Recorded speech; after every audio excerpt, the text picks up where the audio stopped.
Hi, you guys. Hope everybody's doing well.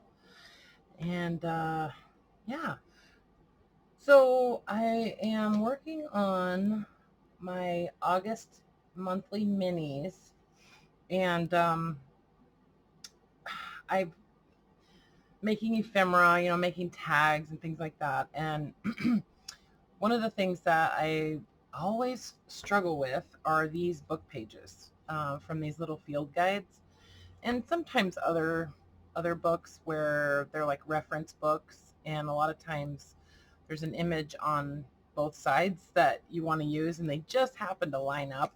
So this is kind of a very specific sort of situation, and anybody who has these little guidebooks is going to know what I'm talking about, where you've got an image on both sides and you don't want to sacrifice one of them, and these are so small that the only way you can really use them in a journal as far as a page is to fold it. So anyways, I wanted to be able to see both sides of this page and not sacrifice that. So I just kind of put my thinking cap on, and I've been playing around with acetate quite a bit. And gosh, I still got glue and ink all over me. So sorry, guys. Yeah, my hands are like a mess. Anywho, so I also have been playing around with envelopes quite a bit and just loving these. I'm in love with craft paper lately for some reason. Anyway, so I picked up a bunch of these policy envelopes from Hobby Lobby, and I'm pretty sure you could, get them other places too. And thank you to my viewer who told me where to find these in the store. I guess they're with the card making supplies. I guess I should have looked there. I don't really make cards, so I guess I don't really look there very often. So, and I have so many envelopes anyways, but I love these. So I'm going to be using these policy envelopes. You could use any envelope. I would not use an envelope that has a window in it. I would use just a solid envelope. Okay. And since this is going to be sort of like a tag, I guess a narrow envelope is probably better. But if you don't have a narrow envelope, you could always cut it down a little bit narrower, or cut it down to whatever size pocket you intend to put the tag into, or whatever. You know what I mean? I also have these policy envelopes. These are a little bit larger, and I haven't made any of these using these yet because I just haven't wanted to go down that road with using the cream color and stuff. Anyways, so I'm using the craft envelopes, and these are nice because they're nice and sturdy, and they're gonna definitely go with my minis for this month. So anyway, so basically what we wind up with is it's like a double-sided tag. So, this is one book page in there, and you can see both pictures. So it's almost like, gosh, the possibilities really are endless with this. You could add like pressed leaves inside there. You could add little pieces of ephemera, like a little ticket, something floating around in there, because this image is behind acetate. So, yeah, so I'm just going to kind of show you how I made these, and, you can take it away because there's just tons and tons of possibilities. I wound up with just these little pockets and stuff here and there that are accessible from both sides, and I made some writing space and that kind of thing. I did use my sewing machine, so if you don't have a sewing machine, I'm really, I don't know if this will work any other way. You might be able to get away with just using glue, but I think a sewing machine is probably going to be the best way to do this. So I wound up putting the image in different positions in the envelope. So some of them are, I just kind of placed them. I tried to be somewhat random with it. I guess I sort of have my favorite positions, but of placing the images. Anyways, yeah, so let me just kind of show you what I did, and I started out doing this the most difficult way possible, where I was trying to like center the image and all that stuff, and then I realized it doesn't really matter. So okay, so the first thing I did was chopped off part of this envelope, and so I wound up with a whole stack of these that I think I have some really good ideas for also. Well, you know, I think they're good ideas. So it's kind of almost like a little mini envelope now, right? This is that part. And so I think I'm going to wind up using this on a page, maybe stitch it on, and then this side it can be a pocket on one, you know, a pocket and a tuck spot or something, and then a little tuck spot on the other side of the page or something. I don't know. Lots of possibilities for these. See, I already cut like a little notch in this one. So, you know, don't throw these away. Keep those because they are still useful. All right, so I'm going to just eyeball this and cut it off as straight as I can. I did use my guillotine trimmer, but okay. So what I did was I looked at the image, and I want to make sure that it's going to fit behind the window. Okay, with, you know, some border that's actually behind, so the image doesn't pop through, right? So I just kind of decided on 2 by 2. You could make it a little bit larger than that, make your window a little larger than that, but since I'm using different books, the 2 by 2 wound up being the most universal size for the square images, and then some of them are actually rectangular. So these wound up being 1 5/8 by 2 3/8. So I just made a little template out of super heavy cardstock that I can just, you know, put wherever I want to trace where I'm going to cut out my windows. So what I did was, since I'm going to be marking on this, I want to mark it on the back side. And also I'm going to be putting acetate and stuff in there, so I need to open this up. So basically I just trim up the sides, and you could trim so that it opens up this way. I figured out that I like it where I can open it the long way better, and I'll show you why in just a second. It's because I like to have the opening on the side if I want to add another little pocket or something, instead of, you know, that's kind of wasted inside space, I think. So what I was saying is that if you wanted to, you could just cut up one side and then cut the top, so then it opens like a book. But I don't know. I hope that makes sense. So then I'll open this up and fold it back. Okay. So I'm now looking at the inside of the envelope. And I find that it's easier. You're going to need an X-Acto knife for this. So I feel like it's easier to cut through both sides of the envelope if you're cutting on the side that does not have the seam. So see, this is where the envelope is glued together. I put that on the bottom just because it makes it easier to cut it out. So I'm going to be using, let's do one with a flower. Okay, so we'll do a square, and then just to kind of make it easy, I'm just eyeballing this, you know. I mean, you could like use your ruler and make it like all perfect and stuff, but you know, I can tell that it's basically straight. Okay, so I'm just going to trace around this, making sure that I get the corners. Okay, I want to make sure I see my corners real sharp. And then I'm going to cut. I'm just, you know, this is just, if you're not super good with an X-Acto, you could try doing this on a rotary cutter. You just have to go kind of slow and be real careful about where you stop on your corners.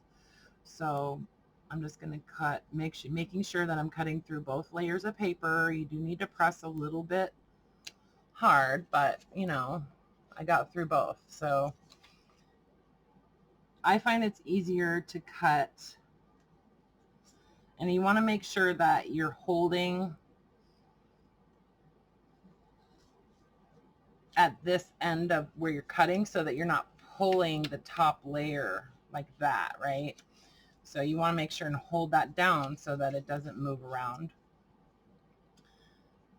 And it's actually not too difficult to cut a straight line with the X-Acto once you kind of get it started. And move your envelope around to where it's comfortable for you, so that you're actually pulling with your whole arm and not just your hand. Okay, that does help you keep your line straighter too, if you're just actually pulling your whole arm and not just moving your hand, because you have more strength in your arm, right? Okay, so I've got my window, and then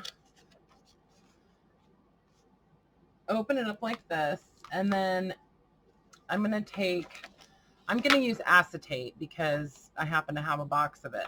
If you don't have any acetate, you could use any kind of packaging that's relatively thin, because make sure it's thin, because you're going to be sewing through 2 layers of it on your sewing machine. But as an alternative to packaging or acetate, you could even just use like a sleeve, like a plastic sleeve. This is just like a clear bag, you know, for packaging. You could use this, honestly. I think it would totally work. And it's, you know, pretty cheap. So, but I'm going to use the acetate, and I just want to, you know, I'm eyeballing this, you guys, so it's not going to be, I'm not measuring anything. I'm just making sure that this is wide enough that it'll actually overlap all sides of my window. Okay. So I want to cut 2 of these.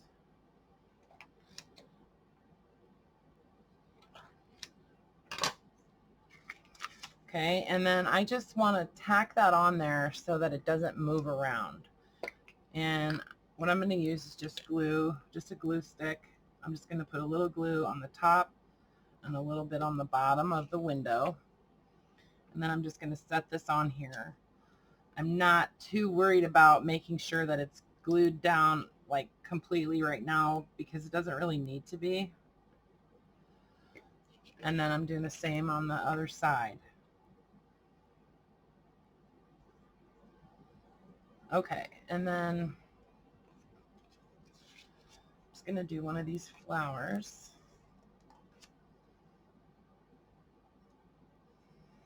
I love these new paper clips I got. They're so cool. Super neat. Super neat. Okay, and then I'm just going to cut this off where the text is. Okay, because you could save this and use this, make this into a little tag maybe that you're going to put in the pocket. Okay, so basically I'm going to turn it this way so I have a little bit, and I don't need this cutting mat anymore.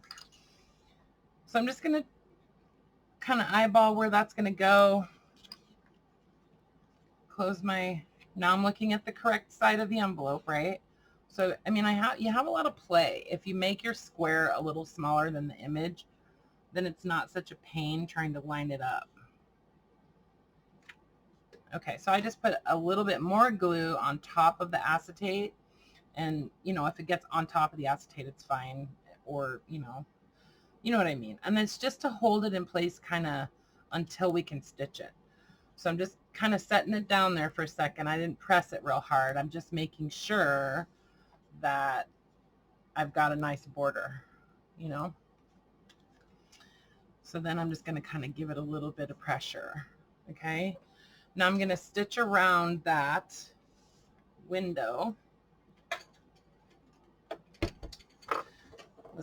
Sorry about the weird light on my machine, but the light that's under here just doesn't really give me that much.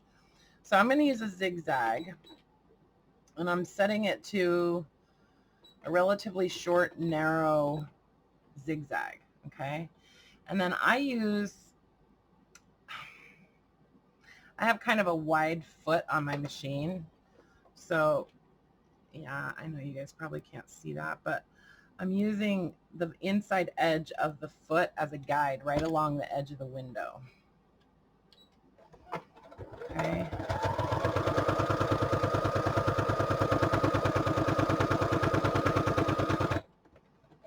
I'm using a brown thread.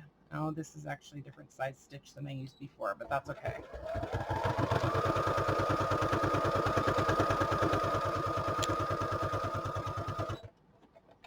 So you do wind up with the bottom of the stitch, okay, the bobbin thread on the bottom of this. So if your tension is kind of screwed up on your machine and you get those weird loops with your tension thread, you want to maybe adjust that, because you are going to be able to see the back of your stitch on the other side.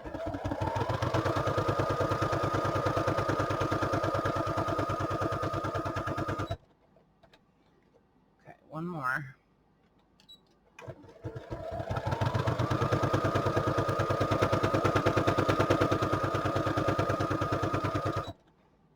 Okay.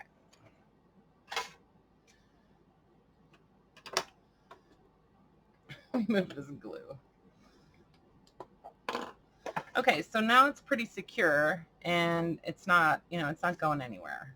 Oops, that's not my bobbin thread. That's actually just the thread that kind of got looped up in there. That's okay. I can trim it off. And that kind of stuff doesn't really bother me anyways. Not one bit. Okay, so then I'm just going to take, some kind of, some other paper. My favorite thing at the moment is that grid paper that Tracie Fox has. It's in one of her newer kits. It's like, I think, her brand new kit. I can't remember what it's called. But anyways, it's that super cool grid paper that she created. And I love it because it has a nice dark, heavy line, not heavy line, but it's a dark line. So she did one like this where it's not missing any of the grid, but this one she kind of made it like distressed, so it, it's kind of like missing parts and pieces. Anyway, so this is kind of what I've been using lately as my favorite little writing space. So I'm just going to tear a piece of this. And, this isn't even necessary. Like, you could just leave it like that. And that's a writing space just like that, right?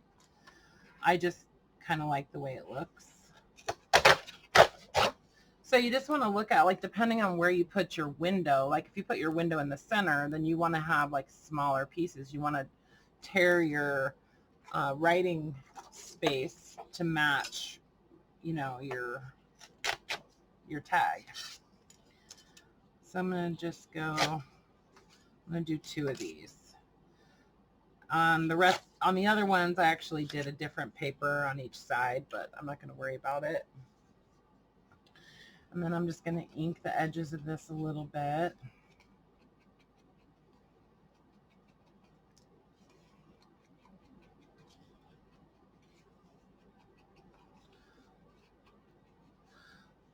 When I was thinking about making these, I was making it a lot more complicated than it needed to be.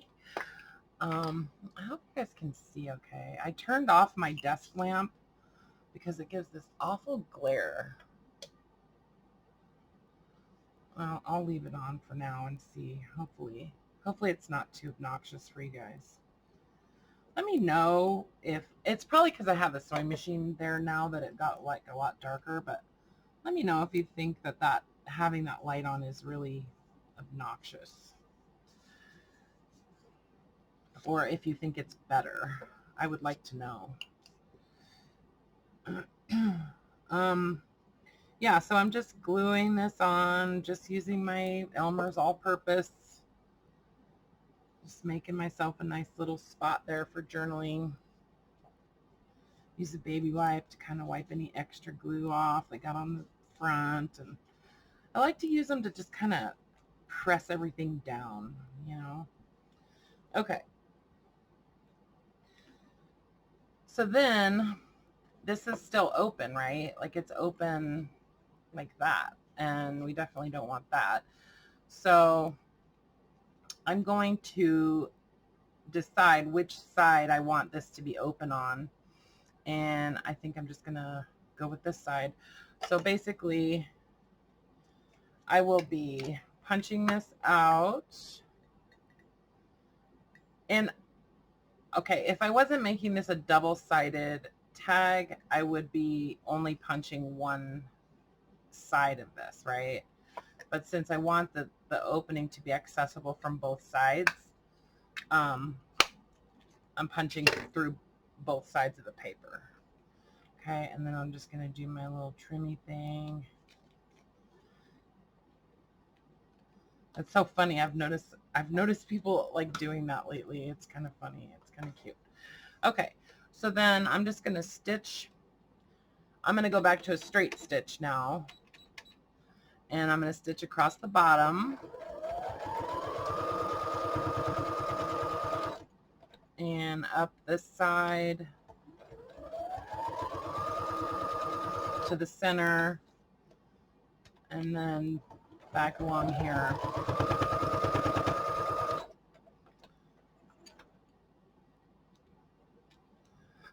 Okay, so I just created a pocket right there. And, you know, you could put anything in there. And, you know, as long as it's got that notch, you can access it again. Whoops, that was splitting. It does make it harder to get things in and out when you've got the notch on both sides. But, so yeah, so you got a little pocket there. And you could even make this a little pocket if you want to, you know, for tiny little things like maybe a little price tag or something like that. I used, I actually downloaded these Tracie Fox's little clock kit, her clocks. I forget what it's called. I'm terrible with this, but because I was going to use these on these journals, and then I changed my mind because they kind of are a little bit steampunky, I think, and kind of, I don't know, they just didn't fit what I'm doing, but I love them, and I made these into like little tags.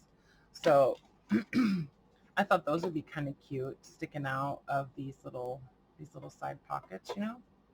Anyways, or even attached onto a tag and just have like a little round tab sticking out. You could put tabs on these. I just did fabric on the top of them, just different kinds of fabric on the top, and just stitched it on, you know. I mean, and depending on where you put your window, I'm done with the sewing machine now. Let me get it out of the way. Depending on where you put your window, you know, you could create, there's one that I did, you could create a few different pockets is what I'm trying to say. There's one I did where I put it, yeah, like this one. So this one, I put the image in the center. So I wound up with a little skinny pocket here and a little skinny pocket at the top.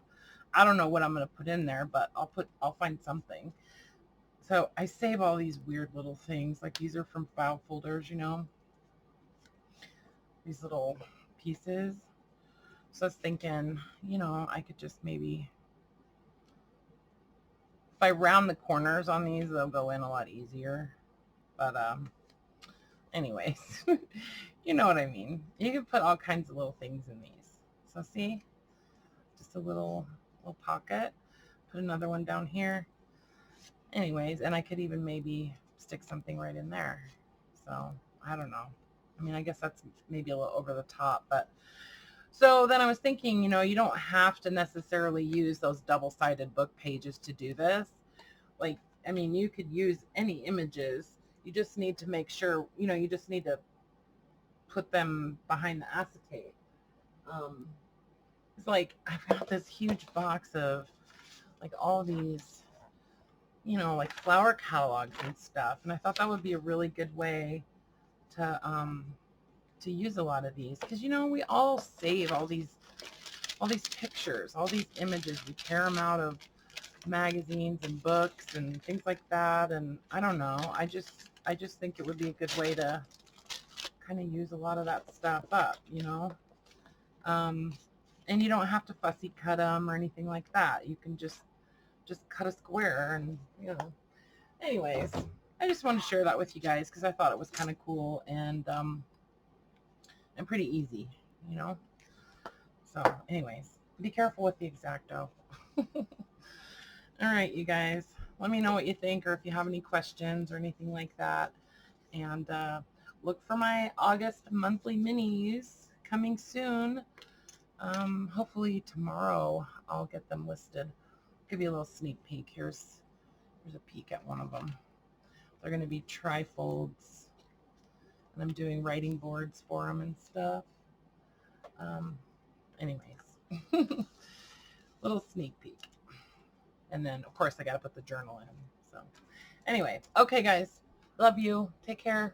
Talk to you later. Bye for now.